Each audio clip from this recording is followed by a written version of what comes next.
नमस्कार, स्वागत है आपका कैपिटल टीवी बिहार के स्पेशल शो अंदर की बात में और मैं हूं आपके साथ आत्मजा। देखिए, बिहार की राजनीति में काफी खलबली मची हुई है। रुपौली विधानसभा में उपचुनाव होने वाला है और ऐसा माना जा रहा था कि यहां से चिराग पासवान अपने कैंडिडेट का ऐलान करेंगे, लेकिन ठीक इससे पहले नीतीश कुमार ने औपचारिक तौर पर ऐलान कर दिया अपने पार्टी के कैंडिडेट का नाम। तो क्या एनडीए में सब कुछ सही चल रहा है? इसके बारे में हम अंदर की जानकारी निकालेंगे। इसके अलावा खबरें ये आ रही है कि नीतीश कुमार जल्द ही कुछ बड़ा कर सकते हैं, बड़ा फैसला ले सकते हैं। वहीं उपेंद्र कुशवाहा की अगर बात करें तो उनको लेकर के भी कई तरह की खबरें आ रही है। भाजपा तो अब उन पे आरोप भी लगाना शुरू कर चुकी है। तो आइए इन सब के बारे में जानते हैं कि आखिर बिहार की राजनीति के अंदर चल क्या रहा है। तो आइए इस अंदर की बात में हम बातचीत करेंगे। हमारे साथ स्टूडियो में मौजूद है senior journalist Saroj Singh ji. Sir, आपका बहुत बहुत स्वागत है। जी धन्यवाद। सर, क्या चल रहा है बिहार की राजनीति में? क्या एनडीए में सब कुछ सही नहीं है? एक तरफ चिराग पासवान चाह रहे थे कि रुपौली से उनके कैंडिडेट चुनाव लड़े, लेकिन पहले ही नीतीश कुमार ने चाल चल दी। देखिए, चिराग पासवान अगर चाह रहे थे तो उसमें कुछ गलत नहीं चाह रहे थे, लेकिन जो नीतीश कुमार ने किया वो भी गलत नहीं किया। देखिए, दोनों सही अपनी अपनी जगह पर। सीट जनता दल यूनाइटेड की, बीमा भारती वहाँ से चुनाव जीती है जेडीयू के सिंबल पर, तो स्वाभाविक है जेडीयू का वहाँ स्वाभाविक दावा है। लेकिन जो परिस्थितियाँ बदल गई, 40,000 वोट शंकर सिंह एलजेपी 2020 के चुनाव में, उसको कैसे चिराग पासवान इग्नोर कर सकते थे? उनको था कि एक निगोशिएशन होगा, बातचीत होगी, एक रास्ता निकलेगा। लेकिन आनन फानन में जनता दल यूनाइटेड ने प्रेस कॉन्फ्रेंस बुलाया और कह दिया कि कलाधर जी मंडल जी हैं हमारे कैंडिडेट हो जाएंगे। तो ये जब हो गया तो चिराग पासवान को तो झटका लगा ही लगा।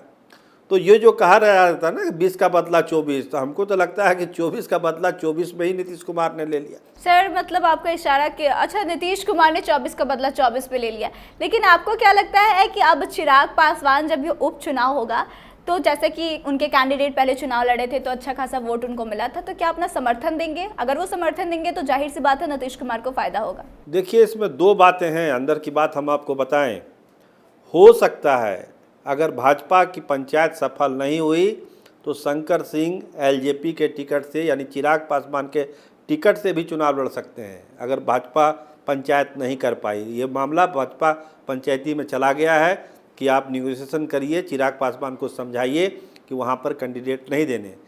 लेकिन शंकर सिंह जो वहाँ पर मजबूत एक प्रत्याशी हैं, वो मानेंगे नहीं, वो चुनाव लड़ेंगे ही लड़ेंगे। यही चीज़ चिराग पासवान भी समझाने की कोशिश कर रहे हैं कि शंकर सिंह को आपने क्यों इग्नोर कर दिया, वो तो लड़ेंगे ही लड़ेंगे।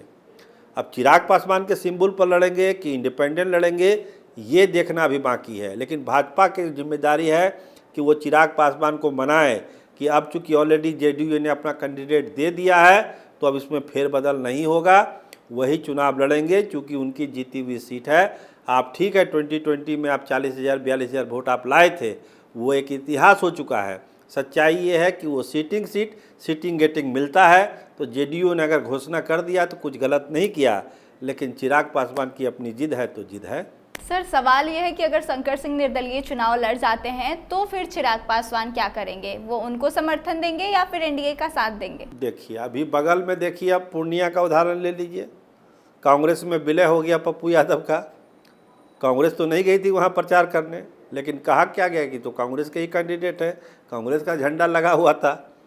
तो सियासत में तो ये सब चलते रहता है। वही रुपौली में, जो पूर्णिया लोकसभा में ही रुपौली आता है, तो हो सकता है कि यही कहानी जो है पूर्णिया वाली रुपौली में आगे बढ़ जाएगी। सर, तो ऐसे में तो मुसीबत हो जाएगी ना एनडीए के लिए, अपना सीट लूज करना पड़ सकता है, क्योंकि अगर एनडीए के ही 2 उम्मीदवार हो जाएंगे तो फिर जाहिर सी बात है महागठबंधन बढ़त कर लेगी। देखिए, उसमें भी अभी बहुत सारे पेच हैं। अभी हार जीत पर हम लोग नहीं जाएंगे, लेकिन आपने जो सवाल उठाया कि एनडीए को थोड़ा नुकसान होगा, खतरे में आएगा, इधर क्या हो रहा है? अवधेश मंडल जो बीमा भारती के हस्बैंड हैं, वो भी कह रहे हैं कि हम निर्दलीय चुनाव लड़ेंगे। तो संकट दोनों तरफ है। लेकिन हम एनडीए की जब बात कर रहे हैं और आगे आने वाले बाई इलेक्शन की बात कर रहे हैं, केवल रुपौली की नहीं, अभी जो 4 सीटों पर बाई इलेक्शन और होना है जहाँ से एमपी लोग जीत गए हैं, और तो वहाँ भी इस तरह की परिस्थिति पैदा हो सकती है। तो रुपौली तो एक टेस्ट है कि आप जो है किस तरह का फॉर्मेशन विधानसभा चुनाव में बिहार में रहेगा। जो मौजूदा गठबंधन है एलजेपी का, जेडीयू, बीजेपी, उपेंद्र कुशवाहा, जीतन राम मांझी का, वो कंटिन्यू करेगा या इसमें जो है विभाजन हो जाएगा, जिसके संकेत रुपौली में मिलने शुरू हो गए। सर, उपेंद्र कुशवाहा जो कि बिहार के कुशवाहा के बड़े नेता हैं, उनके साथ कहीं ना कहीं गेम हो रहा है, क्योंकि वो कह रहे हैं, यानी उनकी पार्टी के समर्थकों का मानना है कि उपेंद्र कुशवाहा को हराने में भाजपा का ही हाथ था, क्योंकि पवन सिंह को वहां से प्लांट किया गया। वहीं दूसरी तरफ अब भाजपा की तरफ से कहा जा रहा है कि उपेंद्र कुशवाहा खुद की वजह से हारे हैं। तो क्या करेंगे ऐसे में उपेंद्र कुशवाहा? देखिए, उपेंद्र कुशवाहा ने तो एक लाइन में अपनी सारी बात कह दी कि काराकाट में खेला हुआ नहीं, खेला कराया गया। इसी में सारी बातें छुपी हुई हैं। पवन सिंह कैसे चुनाव लड़ने पहुंच गए, कुशवाहा वोट का क्या हुआ, अभी जो समीक्षा हो रही है, कहा जा रहा है कि कुशवाहा ही नहीं वोट नहीं किया उपेंद्र कुशवाहा को। तो ये तमाम चीज़ें हो रही है, आरोप प्रत्यारोप भी चल रहा है, उपेंद्र कुशवाहा भी अपनी बात रख रहे हैं। लेकिन एक चीज़ जो बिहार के सियासत को लोग समझते हैं, उनको ज़रूर ये समझ है कि उपेंद्र कुशवाहा को माइनस करना एनडीए को कितना भारी पड़ सकता है। अभी जो 7वें फेज का चुनाव हुआ उसमें इसकी झलक मिल चुकी है, कोई इसमें कहानी बनाने वाली बात नहीं है। और आगे जो विधानसभा के चुनाव होने हैं उसमें कुशवाहा जी को माइनस करके कोई एक बड़ी जीत एनडीए हासिल कर लेगा, इसकी भी संभावना कम आंकी है। सर, ये बात आप कह रहे हैं कि उनको साइड करना महंगा पड़ेगा, लेकिन काराकाट में जो इलेक्शन हुआ उसमें तो कुशवाहा उतना बेटर परफॉर्मेंस नहीं कर पाए, दूसरे नंबर भी नहीं आए, तीसरे नंबर पे शिफ्ट हो गए। एकदम सही है, नतीजा वो तीसरे नंबर पर रहे, लेकिन तीसरे नंबर पर क्यों रहे? कहीं ना कहीं से एक नियत में कमी खोट था ना भाई आपके, तभी तो तीसरे नंबर पर रहे, नहीं तो तीसरे नंबर पर क्यों रहते वो? अगर आप पवन सिंह को समझा लेते कि आपको चुनाव नहीं लड़ना है, हम आपको राज्यसभा भेज देंगे, या जो भी आश्वासन आप दे सकते थे, तो ऐसा नहीं था कि पवन सिंह नहीं मानते। लेकिन आपने तो उस तरह से मनाया नहीं, आपने जो मनाया वो दिखावटी स्तर से मनाया, तो उसका खमियाजा उपेंद्र कुशवाहा को भुगतना पड़ा। और उपेंद्र कुशवाहा ने तो भुगता ही भुगता, 4 सीट बीजेपी की भी चली गई। तो अगर यही रवैया रहा तो फिर विधानसभा चुनाव में भी तो यही होगा। आप ऊपर ऊपर हैं और दिल मिल ही नहीं रहा है, तो फिर फ़ायदा क्या? गले मिल रहे हैं, दिल मिल ही नहीं रहा, तो उसका तो कोई मतलब नहीं है वैसे गले मिलने का। तो इसको सुधारना होगा, इस सब गलतियों को एनडीए को सुधारना होगा। सर, क्या लगता है कि अगर एनडीए ऐसे ही रवैया अपनाते रहती है, जैसे कि भाजपा वालों ने कहा है कि खुद की वजह से हारे हैं, तो क्या लगता है कि उपेंद्र कुशवाहा फिर भी एनडीए के साथ रहेंगे? देखिए, बड़े नेता बड़े एस्पेक्ट में चीज़ों को देखते हैं। सवाल है कि प्रदेश इकाई कोई एक फाइंडिंग पर पहुंच रही है, उसको सार्वजनिक भी कर रही है, जो उसको करना नहीं चाहिए था। उपेंद्र कुशवाहा ने भी कहा था कि पब्लिक डोमेन में सबको नहीं लाना चाहिए। लेकिन जो बिहार की सियासत है और उपेंद्र कुशवाहा की जो इसमें अहमियत है, वो यही बतलाती है कि एनडीए के नेता भी ज़रूर सोचेंगे कि जो हमने काराकाट में गलती की, वो गलती क्या हमको विधानसभा चुनाव में भी करनी चाहिए। अगर वो कन्विंस होंगे तो करेंगे, और नहीं तो उनको लगेगा कि नहीं हमको नुकसान हो जाएगा, तो सारी चीज़ें बदल जाएगी, मिनटों में बदल जाएगी। सर, अभी नीतीश कुमार को लेकर भी खबरें आ रही है कि वो दिल्ली जाने वाले हैं और कुछ बड़ा कर सकते हैं, तो आपको क्या लगता है क्या कुछ बड़ा करने वाले हैं नीतीश? देखिए, जिस दिन से सरकार बनी है, नरेंद्र मोदी की सरकार बनी है, 12 सांसद जीते हैं नीतीश कुमार के, उसी दिन से चर्चा है कि नीतीश कुमार इंडिया ब्लॉक को सपोर्ट कर देंगे, पाला बदल देंगे, तेजस्वी यादव के साथ चले जाएंगे। बहुत तरह तरह की रोज़ मीडिया में देखिएगा, सोशल मीडिया पर देखिएगा तो इस तरह की खबरें चल रही है नीतीश कुमार को लेके। लेकिन नीतीश कुमार ने पहले दिन से ही ये क्लियर कर दिया कि बिहार ओरिएंटेड ही उनका फैसला है, बिहार को लेकर उनका फैसला है। मंत्रिमंडल में कितनी सीट मिलती है नहीं मिलती है कोई मतलब नहीं है, बिहार का क्या मिलने वाला है, स्पेशल स्टेटस मिलेगा कि नहीं मिलेगा, पैकेज मिलेगा कि नहीं मिलेगा, जीएसटी का बकाया मिलेगा कि नहीं मिलेगा, सीटें हमको जो है ज़्यादा मिलेगी कि नहीं बीजेपी से यहाँ गठबंधन में, चुनाव जल्दी होंगे कि नहीं होंगे, विधानसभा भंग होगा कि नहीं होगा, ये नीतीश कुमार का कंसर्न है।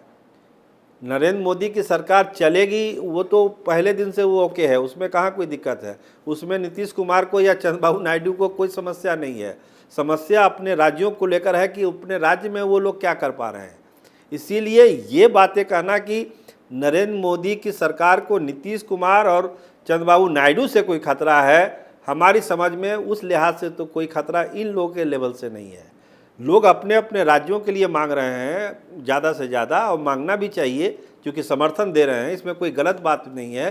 तो उसी परिप्रेक्ष्य में चीज़ों को देखते हैं। अब राष्ट्रीय कार्यकारिणी की बैठक है उनकी, 29 को जाएंगे ही जाएंगे, अपने पार्टी का फैसला भी लेंगे। लेकिन ये चीज़ है आत्मजा जी, जो आशंका आप जता रही हैं, राजनीति में हमेशा एक दबाव की राजनीति होती है और हर नेता करते हैं अपने अपने हिसाब से, जो जिस पोजीशन में रहते हैं प्रेशर की राजनीति करते हैं, उसका फ़ायदा भी मिलता है। सर, एक सवाल थोड़ा हटके है कि नीतीश कुमार जो स्पेशल स्टेटस की मांग कर रहे हैं, लेकिन इसको लेकर तो नीति आयोग की तरफ से ऐसा बोला गया है कि कुछ ही ऐसे स्टेट्स हैं जो कि हिल स्टेशंस हैं वैसा वाला, उन्हीं को स्पेशल स्टेटस दिया जाएगा, जिसमें कि बिहार आता नहीं है। तो क्या ये लोगों को मूर्ख बनाया जा रहा है? देखिए, ये चीज़ जब है, योजना आयोग तो अब समाप्ति हो गया, नीति आयोग जो है अपनी सिफारिशें दे चुका है कि बिहार उस क्राइटेरिया में नहीं आता है। लेकिन तमाम चीज़ों के बावजूद हम लोग बात करते हैं कि बिहार को ये मिलना चाहिए।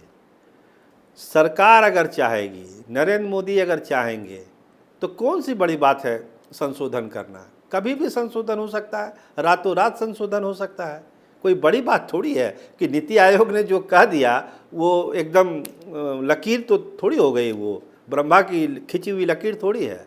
सरकार को ही सब चीज़ करना है, सरकार को ही फेरबदल करना है, संशोधन करना है। जिस दिन इच्छा शक्ति हो जाएगी, जिस दिन नरेंद्र मोदी भी कन्विंस हो जाएंगे कि हाँ हमको बिहार को और तमिलनाडु को दे देना है, वो दे देंगे। देखिए, दिक्कत कहाँ आ रही है कि अगर हम एक राज्य को देंगे तो बहुत सारे राज्य इसकी मांग करने लगेंगे। समस्या वहाँ पर है, देने में दिक्कत नहीं है।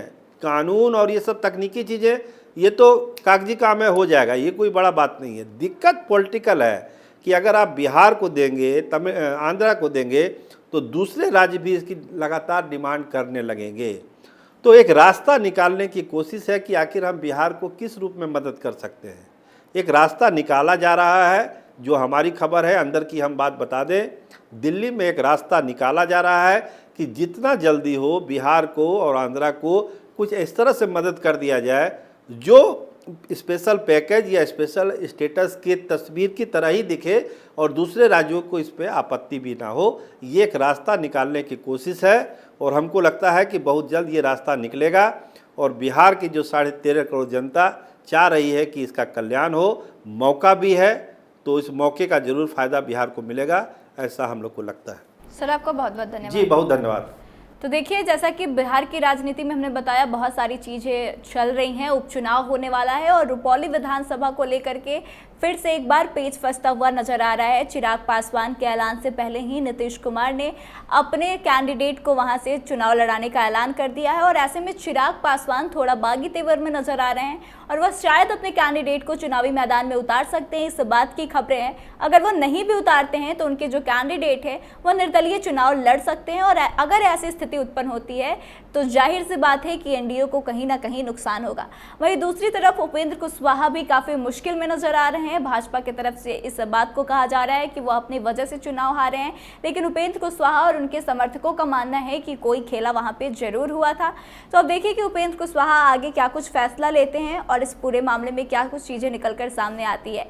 वहीं नीतीश कुमार को लेकर एक बात जो है काफ़ी पिछले समय से चलते आ रही है कि नीतीश कुमार कुछ बड़ा करेंगे, पलटी मार देंगे, विधानसभा बंद कर देंगे, तमाम तरह की चीज़ें चल रही है। और फिर से नीतीश कुमार जो है दिल्ली जा रहे हैं, राष्ट्रीय कार्यकारिणी की बैठक होने वाली है जदयू की, उसमें नीतीश कुमार क्या कुछ फैसला लेंगे इसको लेकर अटकलें तो जारी है।